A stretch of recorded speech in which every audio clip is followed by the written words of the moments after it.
Hey, what's up, good people? It's the South African tech YouTuber here. And the Hisense H50 series recently launched here in South Africa. And representing the mid-tier model is the Infinity H50 Zoom.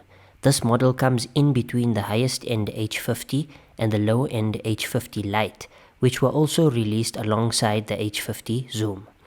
Regarding the H50 Zoom, it packs solid features which will matter the most for any budget segment consumer. But how does it perform for daily usage? Here is my review of the Hisense Infinity H50 Zoom. The H50 Zoom, despite its decent sized battery and pop-up selfie camera, maintains a slim and narrow look. The materials are mostly plastic, but the device is well constructed and has a premium feeling in the hand. Even though Hisense have not stated what material is used for the frame, it has a solid metallic feel to it. The back panel has a glass-like finish, even though it is plastic. As a result, the back panel is prone to fingerprints and smudges, so better take advantage of the included case given in the box. The Hisense Infinity H50 Zoom comes in a single color, which is called Black Pearl. This is the same color we saw on the H40, which was released last year. Just like that device, this color reflects a rainbow-like effect when it hits light. It would have been nice for Hisense to add some other colors, but nevertheless, the Black Pearl looks fantastic. There is also a flat camera module which houses the quad camera setup. This camera setup has similar specifications to last year's H40 with some minor tweaks. More on the cameras later on though. There is also a dual flash and some Hisense branding at the back. On the right are the volume keys and power/lock button, which doubles as the fingerprint scanner.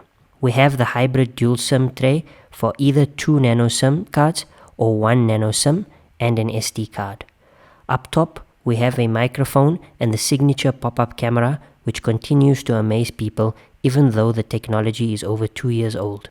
At the bottom of the phone, we find here the 3.5mm headphone jack, main microphone, USB-C port for charging, and loudspeaker.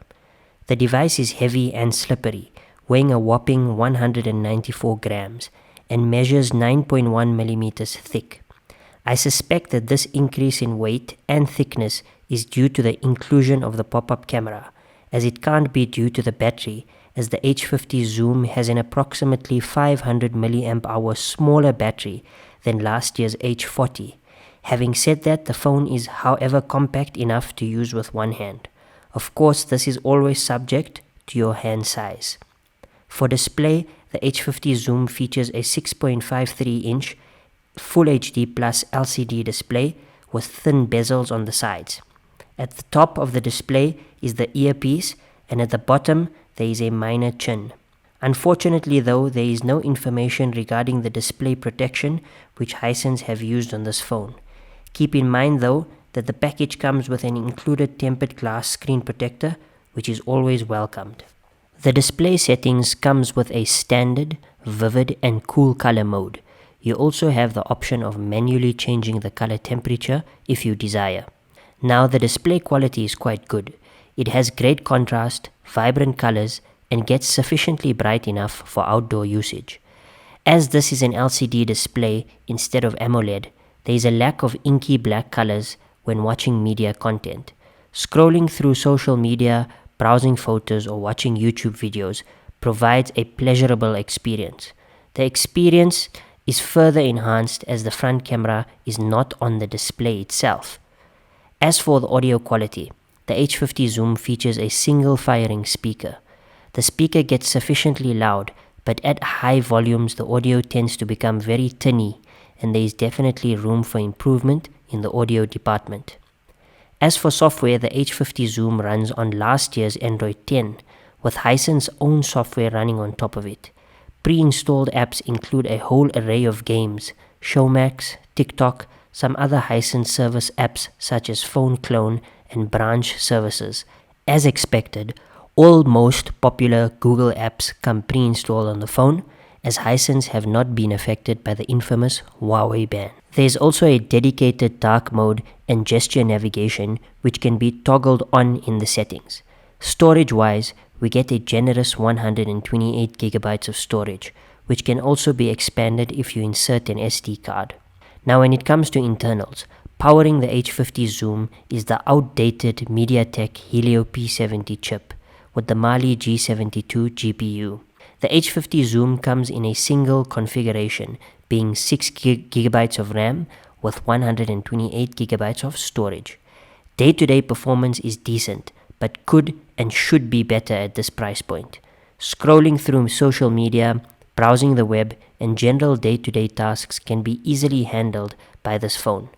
However, when it comes to gaming, the CPU and GPU are definitely showing their age, especially when playing on the highest settings.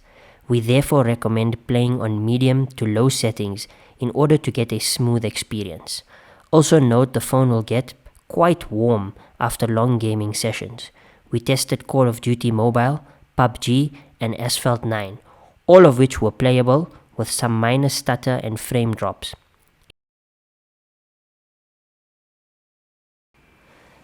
The Hisense H50 zoom comes with the usual connectivity features such as dual SIM, Wi-Fi 5, Bluetooth 4.2, GPS systems, a USB Type-C port, fingerprint scanner, and of course the olden goldie, which is the 3.5mm headphone jack. Keeping the H50 zoom running is a 4020 mAh battery. The software and hardware combine well to give you sufficient battery life. At this price point though, most manufacturers are giving 5000 mAh or more, which is a bit of a concern.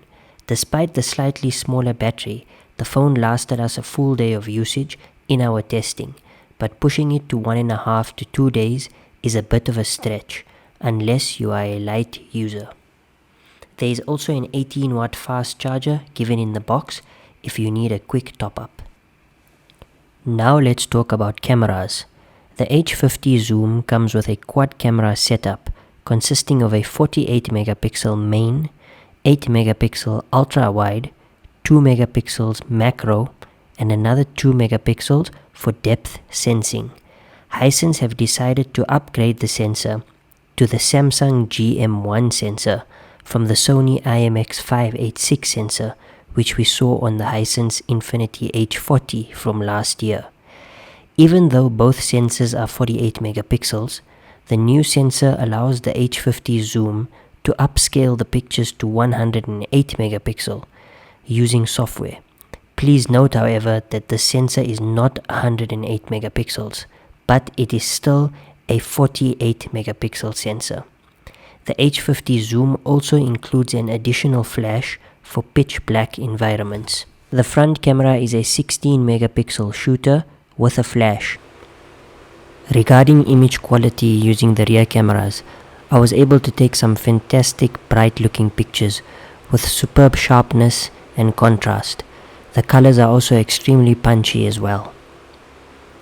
There is also a dedicated 108 megapixels mode.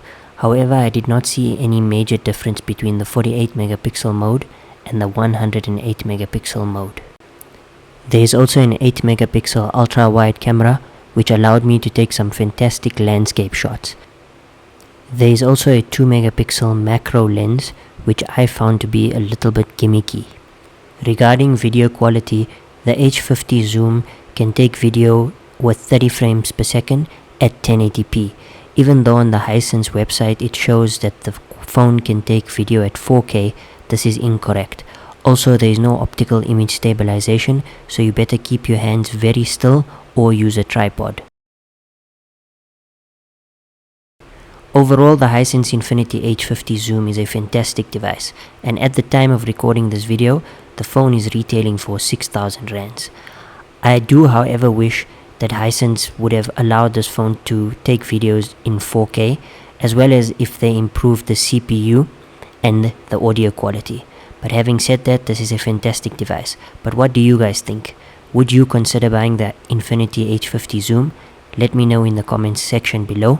And as always, thanks for watching, and don't forget to subscribe and like this video.